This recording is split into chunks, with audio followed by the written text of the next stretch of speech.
tout à l'heure. C'est ça, je vais changer de costume. Vous avez changé, oui, oui. Anthony, nous allons parler de ces premiers robots sexuels qui devraient apparaître l'été prochain. Comment se présentent-ils? Ce sont des humanoïdes? Exactement. Hommes ou femmes? Alors souvent des femmes, enfin en tout cas le marché, parce que le marché est plus important pour les robots féminins, donc il y a plus de robots femmes, et c'est des répliques assez troublantes de femmes. On a aujourd'hui, avec les avancées technologiques... sur RMC Découverte. C'est assez spectaculaire, c'est-à-dire qu'on a des textures de peau synthétique aujourd'hui qui sont assez proches du toucher qu'on pourrait avoir avec une peau réelle. On a des cheveux qui sont très réalistes, et puis on a des animations aussi, c'est-à-dire les muscles des joues, des bras vont s'animer de façon très très réaliste, et donc du coup on a ces robots qui vont servir effectivement de robots sexuels. Qui parlent, regardez un peu sur RMC Découverte, décrivez les images. C'est très intéressant parce qu'en fait il y a à la fois le côté réalisme dans l'apparence, et puis il y a le côté intelligence artificielle. C'est-à-dire qu'effectivement ces robots vont être capables de parler. C'est pas juste un objet sexuel, c'est qu'ils vont être capables de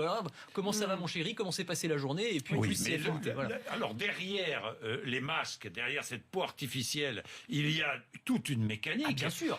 Je me tourne vers vous. Est-ce que la sexualité c'est de la mécanique? Et non, justement, voilà. Alors il y a deux choses. Il y a soit la sexualité, on peut mettre plein de choses dedans, le sexe en général, et puis il y a la relation sexuelle. Alors si on parle de relation sexuelle, ça veut dire qu'il doit y avoir relation dit humain.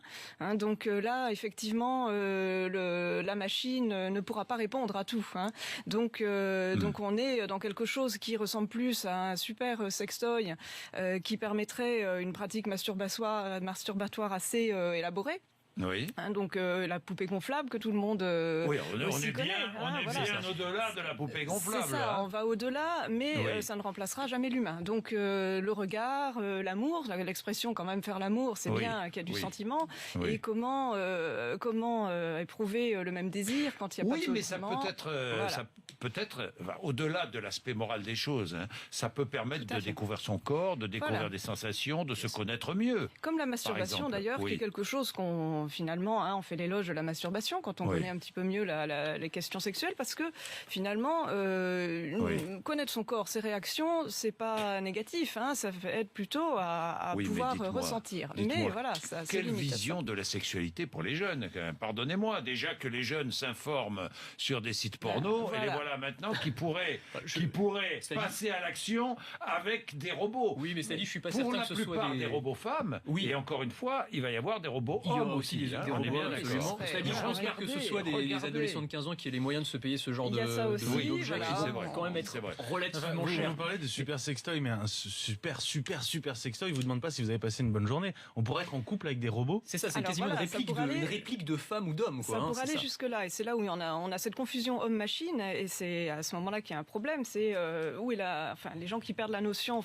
avec la réalité, le contact avec la réalité, ça pourrait être aussi un souci. C'est que dans la tête, finalement, on va penser que la relation sexuelle va être aussi simple, qu'il y aura quand on le désire, quand on le veut. Je veux avoir une relation sexuelle, je l'impose. Ça, c'est dangereux. Et ça, c'est dangereux. Voilà, c'est cette confusion qui pourrait poser de gros problèmes, puisqu'on va y compris avec l'assouvissement de certains fantasmes, parce qu'on peut imaginer que les poupées gonflables, que les robots sexuels soient personnalisés. On a un ingénieur de Hong Kong, je crois qu'on a les images, qui a mis au point, par exemple, une réplique de Scarlett Johansson, l'actrice, parce que c'était son idole. Donc vous imaginez, c'est ça, c'est chacun pourra avoir un robot à l'effigie de sa vedette. Oui, c'est ça aussi le potentiel. Là, on voit Scarlett Johansson, c'est quand même regardez Scarlett Johansson, regardez. Très spectaculaire. On retrouve vraiment le visage, les cheveux, les traits de Scarlett Johansson. C'est-à-dire qu'on va se servir, utiliser Scarlett Johansson. Et il y a aussi répondre peut-être à des fantasmes spécifiques. On pourrait programmer un robot en disant j'ai envie d'être dans une logique soumission-domination, par exemple. Donc voilà, le robot va être programmé pour nous mettre dans une position de soumis ou de dominant. Est-ce que c'est trompé? Pardon ? Si on a une relation sexuelle avec un robot, est-ce que c'est trompé ? Oui, je me suis posé la question aussi, voilà. Alors je vous laisserai répondre, réfléchir.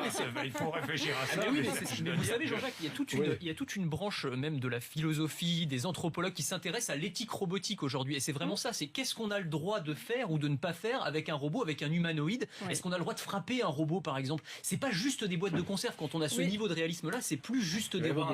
Mais ça veut dire qu'on se pose la question. robot qui vous la rendra. Et c'est là qu'on Vous mélange. vous allez vous en rendre une. Absolument. C'est là qu'on mélange encore l'humain et la machine. Mais ce mélange était fascinant, tout part de là. inquiétant. Je vous conseille en tout cas, aussi, si parce c'est un qu'il y a sujet, c'est fascinant. Ouais. Mais si c'est un sujet qui vous intéresse, je vous conseille la série du moment qui s'appelle Westworld. C'est exactement ça qui nous imagine dans un monde, un futur proche, où les hommes vont dans un parc d'attractions virtuel où il y a des robots pour assouvir toutes leurs passions les plus basses, pour tuer, pour avoir des relations sexuelles, etc. On est vraiment dans cette logique. Du travail. On a du travail. Il faudra qu'on s'adapte, qu'on accompagne les personnes qui ont une expérience avec un robot et qui en sortiront, je ne sais comment, mais peut-être un peu meurtri, peut-être, je ne sais pas. Ou enthousiaste, je sais pas. En tout cas, c'est vrai qu'on touche à une question essentielle qui est la vie au départ, et donc je crois que il faut penser aussi à ça, c'est le rapport à la vie. Et quand on en parle comme ça, les gens disent l'amour, c'est important avec du vivant. Donc là, on est avec quelque chose qui est mort quand même dans l'absolu. C'est vrai. Nathalie Parrin, merci. Merci Anthony. On vous retrouve dans un instant, évidemment, il est 6h51.